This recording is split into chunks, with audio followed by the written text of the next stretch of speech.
Isang 2.6 magnitude na lindol ang tumama malapit sa Sarangani, Pilipinas ngayon noong ika-12 ng Hunyo.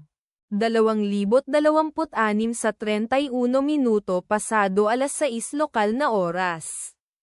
O noong ika-11 ng Hunyo. 2026 sa 22:31 Coordinated Universal Time. Ayon sa ulat ng PHIVOLCS sa website nito, ang lindol ay matatagpuan sa napakababaw na lalim na 10.0 na kilometro sa ibaba ng ibabaw.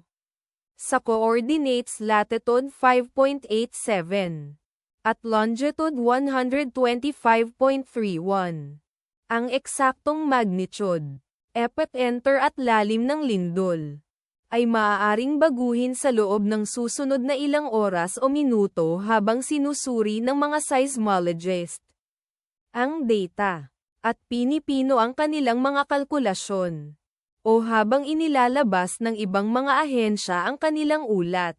Kabilang sa mga bayan o lungsod na malapit sa sentro ng lindol ang Malapatan, Sarangani, na nasa 11 kilometers, o humigit kumulang 6.83 milya mula sa epicenter.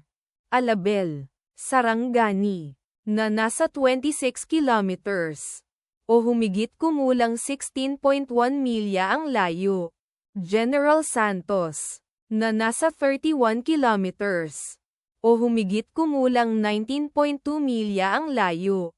Polomolok, South Cotabato, na nasa 47 kilometers .2 milya ang layo. Ang inirerekomendang pagkilos ay maging mapagbantay para sa mga posibleng aftershocks na maaaring mangyari. Ipagdasal natin na ang lindol na ito ay hindi magkaroon ng malaking epekto sa ating mga kapatid doon. At wala ng lindol. Amen.